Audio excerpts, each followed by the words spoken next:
Angle of intersection of two curves.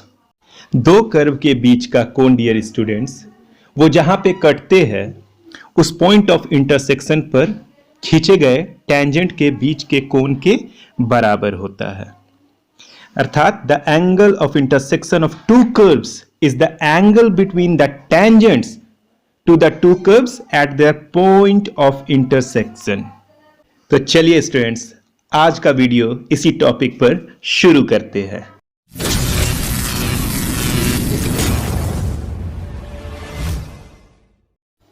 Working procedure to find angle between two curves. Question में जो दो equation दिए हुए रहेंगे उनको सॉल्व करके पॉइंट ऑफ इंटरसेक्शन निकालना है। सेकेंड स्टेप में आपको दिए गए दोनों इक्वेशंस को डिफरेंशिएट करना है। थर्ड स्टेप में आपको दोनों कर्व के लिए पॉइंट ऑफ इंटरसेक्शन पर स्लोप ऑफ टेंजेंट निकालना है। फिर बताए गए फॉर्मूला का यूज कर लीजिए, आपको आपका आंसर मिल जाएगा।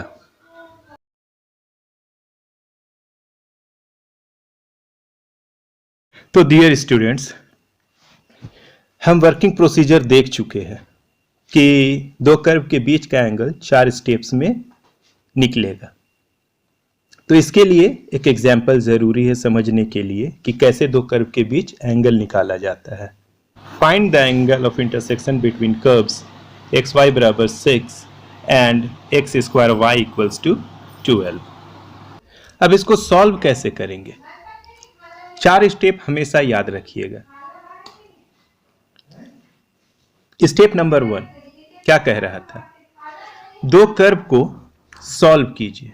डियर स्टूडेंट्स, जब भी दो कर्व को सॉल्व किया जाता है, ओके, इन दो इक्वेशन सॉल्व करने का मतलब इन दो इक्वेशन का यूज करके एक्स और वाई का वैल्यू निकालना है।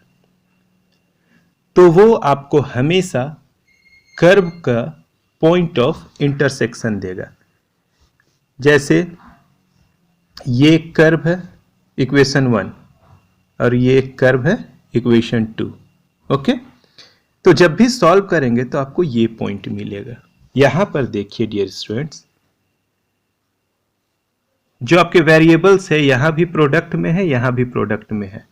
y सिंगल सिंगल है, आराम से आप सॉल्व कर सकते हैं। ओके, सॉल्व करने का तरीका है इस तरह के इक्वेशन को, या तो आप ऐसे भी कर सकते थे, y का वैल्यू 1 से निकालिए, 2 में बैठाइए, सीधा सा अच्छा सा सब क्वेश्चन इसी से सॉल्व होगा। एक इक्वेशन से y का वैल्यू निकालिए और y के वैल्यू को सेकंड इक्वेशन में बैठा दीजिए, या फर्स्ट इक्वेशन से आप x का वैल्यू निकालिए और x के वैल्यू को सेकंड में बैठा दीजिए। ओके, क्लियर हुआ? तो इससे एक वेरिएबल का वैल्यू निकल जाएगा। अब उस वेरिएबल का वैल्यू को इक्वेशन 1 या 2 में बैठाइएगा तो सेकंड वेरिएबल मिल जाएगा। तो खैर यहाँ उतना तामझाम नहीं है, सीधा सीधी सॉल्व करने का अपना अपना स्टाइल है। तो यहाँ पे हम डिवाइड कर दिए इक्वेशन 2 को इक्वेशन 1 से। x से एक x गया, y गया, एक x बचा, 6 2 जा 12। अब x का वैल्यू निकल गया। ओके, अब x के वैल्यू को यहां भी रखिएगा तो वही आंसर आएगा 3, और यहां भी रखिएगा तो वही आंसर आएगा 3। ओके, तो x और y का वैल्यू आपको मिल गया, इसी को कहा गया दोनों इक्वेशन को सॉल्व किए। तो जब भी दो इक्वेशन को सॉल्व किया जाता है डियर स्टूडेंट्स, दोनों कर्व का पॉइंट ऑफ इंटरसेक्शन मिलता है। यहां पे एक आंसर x का और एक आंसर y का मिला है, इस चलते पॉइंट ऑफ इंटरसेक्शन। कभी कभी इक्वेशन को सॉल्व करने पर एक से ज्यादा पॉइंट्स मिलते हैं, इस वजह से उसको कहा जाता है पॉइंट्स ऑफ इंटरसेक्शन, मतलब कर्व एक दूसरे को एक से ज्यादा पॉइंट पर काटते हैं। तो इसका पॉइंट ऑफ इंटरसेक्शन 2 होगा। हो गया? स्टेप नंबर 2, इसी स्टेप को आपको फॉलो करते हुए हर मैथ बनाना है। ओके, स्टेप नंबर 2, आपको दोनों कर्व को डिफरेंशिएट करना है। इस कर्व का डिफरेंशिएशन, तो सर यहां पर दोनों इंप्लिसिट फंक्शन है, u इंटू वी में होगा। x छूटेगा, y का differentiation dy by d x, y छूटेगा, x का डिफरेंशिएशन 1, यानी x dy by d x plus y equals to 0। और सेकेंड का हो जाएगा, सेकेंड का हो जाएगा x square d y by d x plus 2xy, x square का 2xy, 12 का 0, 12 इज अ कांस्टेंट। दोनों के लिए dy बाई डी एक्स निकाल दिए। Step 3 dy by d x निकल गया, ये पहले कर्व का, इसमें आपको पॉइंट ऑफ इंटरसेक्शन बैठा देना है। ओके, तो वो इस पॉइंट पर 2, 3 पर टेंजेंट का स्लोप देगा। हमेशा याद रखिएगा किसी कर्व का डेरिवेटिव में जब आप कोई भी पॉइंट बैठाएंगे तो कर्व के उस पॉइंट पर टेंजेंट का स्लोप देगा। ओके, तो दोनों में आपको पॉइंट ऑफ इंटरसेक्शन बैठा देना। इसमें बैठा है तो ये आंसर आया, और इक्वेशन 3 में बैठा है तो ये आंसर आया, तो आपको स्लोप भी मिल गया। स्टेप नंबर 4 बोलता है स्टेप कि दोनों के बीच का एंगल थीटा मान लीजिए, कर्व के बीच का एंगल थीटा मान लीजिए। ओके, तो कोऑर्डिनेट ज्योमेट्री क्लास 11 का कॉन्सेप्ट है the angle between two lines, because ये एक कर्व है, इसका टेंजेंट ये है ना, और एक कर्व ये है, इसका टेंजेंट ये है। ओके, दो टेंजेंट है, जहां पर कट रहा है वही पॉइंट है 2, 3, है ना। दोनों के बीच मान लेते हैं एंगल थीटा है।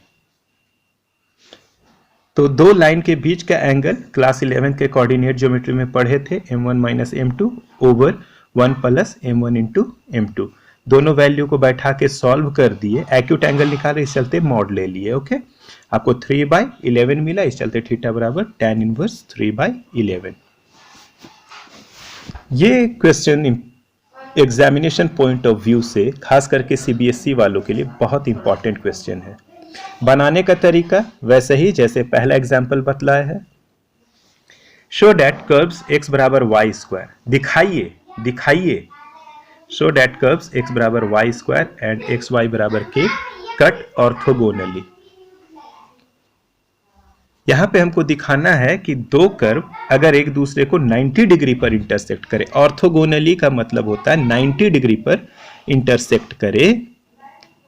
90 डिग्री पर इंटरसेक्ट करे, इसका क्या मतलब है कि ये एक कर्व है, इसका टेंजेंट ये जहां भी इंटरसेक्ट कर रहा है, इसका मतलब आपको कर्व को पहला सॉल्व करना है कि कर्व्स कहां पे इंटरसेक्ट कर रहा है। तो एक कर्व ये है, इसका टेंजेंट ये है। ओके, तो हमने आपसे पूछा कि कर्व 90 डिग्री पर कट कर रहा है, इसका मतलब कि दोनों कर्व के पॉइंट ऑफ इंटरसेक्शन में अगर टेंजेंट खींचा जाए तो टेंजेंट एक दूसरे पर 90 डिग्री पर है। ओके, तो दो कर्व एक दूसरे पर परपेंडिकुलर होते हैं अगर m1 into m2 equals to -1 हो।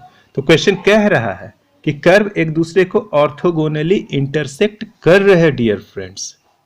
ओके, तो हमको दिखाना है ये 8k² बराबर 1। कभी कभी क्वेश्चन पूछ देता है find the condition so that both curves are cuts orthogonally. तो ये कंडीशन भी है, क्वेश्चन घुमा के भी पूछ सकता है। ओके, तो चलिए स्टेप नंबर 1।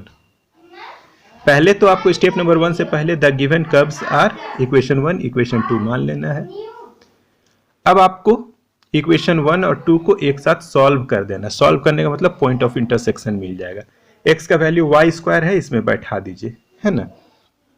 आप चाहते तो डिवाइड भी कर सकते थे, आप पर डिपेंड करता है।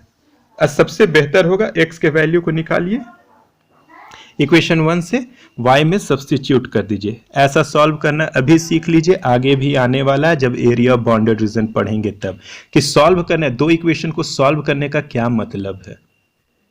अब सॉल्व कर रहे हैं तो y square into y equals to y cube बराबर के, तो y equals to k cube root of k या k टू द पावर 1/3। बहुत से लोग नहीं जानेंगे y क्यूब इक्वल्स टू के, तो y इक्वल्स टू क्यूब दूसरी ओर जाकर के क्यूब रूट हो जाता है। ओके, अब k के वैल्यू y के वैल्यू को दोनों इक्वेशन में कहीं भी बैठा देंगे, तो आसान यहां पे बैठाना होगा। x अकेला है तो y का वैल्यू यहां पे बैठा देंगे, तो x बराबर y का वैल्यू k का पावर 1/3 निकला, बैठा दिए तो k का पावर 2/3। आप स्टेप करके लिखिएगा। ओके, अब आपको x और y का वैल्यू मिल गया, तो इसका मतलब दोनों कर्व का पॉइंट ऑफ इंटरसेक्शन क्या है, k का पावर x का वैल्यू और y का वैल्यू। ओके, एक साथ ऑर्डर्ड पेयर में लिख देना है। अगला स्टेप, कर्व को आपको डिफरेंशिएट करना है। ओके, जैसे हम बतला है वैसे ही आप लोग डिफरेंशिएट कीजिएगा। dy बाई डी एक्स पहले कर्व के लिए, दूसरे कर्व के लिए dy by d x. Step number 3, जो पॉइंट ऑफ इंटरसेक्शन है उसको यहां पे बैठाइएगा, तो फर्स्ट कर्व का स्लोप पॉइंट ऑफ इंटरसेक्शन में मिल जाएगा, और पॉइंट ऑफ इंटरसेक्शन को इसमें बैठाइएगा तो कर्व 2 पर स्लोप इस पॉइंट पर मिलेगा। तो दोनों का मिल गया, आराम से बैठा के सॉल्व कीजिएगा। अब क्वेश्चन कह रहा है कि given curves will cut orthogonally, मतलब कर्व ऑर्थोगोनली अगर कट रहे हैं तो कटेंगे तो ऑर्थोगोनली मतलब परपेंडिकुलर, तो टेंजेंट्स परपेंडिकुलर होंगे। तो दो लाइंस कब परपेंडिकुलर होते हैं, जब स्लोप का प्रोडक्ट -1 हो। दोनों का स्लोप पहला क्या निकला, ये आप m1 m2 करके निकालिएगा। ओके, तो ये एक स्लोप है और एक स्लोप ये है। ऐसा नहीं, आपको जो हम अपने हैंडराइटिंग में बतलाए उसी हिसाब से बनाइएगा। दोनों के वैल्यू को रख के सॉल्व किए तो आपके सामने ये आ गया। ओके, मल्टीप्लीकेशन तो आता ही होगा।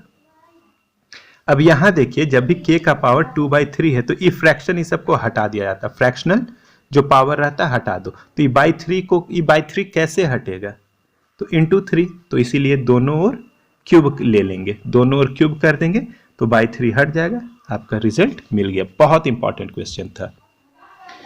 अगला क्वेश्चन है कि दो कर्व है आपका, ये और ये, टच ईच अदर। अब दो कर्व टच कर रहे हैं तो क्या होगा, सो देख लीजिए। टच करने का मतलब क्या है, टच करेंगे तो वो भी किसी एक पॉइंट पर टच करेंगे। ओके, कट नहीं कर रहे, टच कर रहे हैं। क्या दिखा आपको, दो कर्व टच कर रहे हैं तो आपको क्या दिखा डियर स्टूडेंट्स, देखिए ये ग्रीन लाइन और ये रेड लाइन एक दूसरे पर ओवरलैप कर गया। मान लेते हैं ये इक्वेशन 1 है और ये इक्वेशन 2 है, दोनों इस पॉइंट पर टच कर रहा है। तो किस पॉइंट पर टच कर रहा है, तो क्वेश्चन में दिया हुआ है। ओके, 1 2। अदरवाइज फिर वाई स्क्वायर का वैल्यू यहां पे बैठा देते और फिर इक्वेशन को सॉल्व करते, है ना, टेंशन नहीं लेना था। आपका ऑलरेडी दिया हुआ है और नहीं दिया हो रहा था तो देखिए यहाँ वाई स्क्वायर है, यहाँ वाई स्क्वायर है, वाई स्क्वायर के वैल्यू को सब्स्टिट्यूट कर देते, आपको आपका रिजल्ट मिल जाता। ओके, ये फोटो भी बना लीजिएगा। तो आप क्या क्वेश्चन का आंसर दिए, हमको क्या दिए, ये टेंजेंट और ये टेंजेंट एक दूसरे पर ओवरलैप कर गया, मतलब ये दोनों टेंजेंट पैरेलल हो गए। पैरेलल हो गए यानी दोनों के बीच का एंगल 0 डिग्री हो गया। तो आप ऐसा भी कर सकते हैं, tan थीटा निकाल करके भी, tan थीटा निकाल करके देखिएगा आंसर 0 आएगा, तो थीटा इक्वल्स टू 0 डिग्री, यानी लिखिएगा curve will touch each other. लेकिन इससे बेहतर है जब दो टेंजेंट पैरेलल है, इसका मतलब दोनों का स्लोप इक्वल होगा, यही प्रूव करने बोल रहा है। क्वेश्चन को थोड़ा घुमा के बोल रहा है। दो कर्व टच कर रहे हैं पॉइंट 1 2 में, इसका मतलब पॉइंट 1 2 में दोनों के टेंजेंट का स्लोप निकाल दीजिएगा, देखिएगा दोनों सेम आएगा। क्वेश्चन समझ में आया, हल्के में देख लेते हैं इसको। डिफरेंशिएट, पहला पॉइंट ऑफ इंटरसेक्शन ऑलरेडी जहां पे टच कर रहा है वो पॉइंट दिया हुआ है, इस चलते पॉइंट ऑफ इंटरसेक्शन नहीं निकालना है। नाउ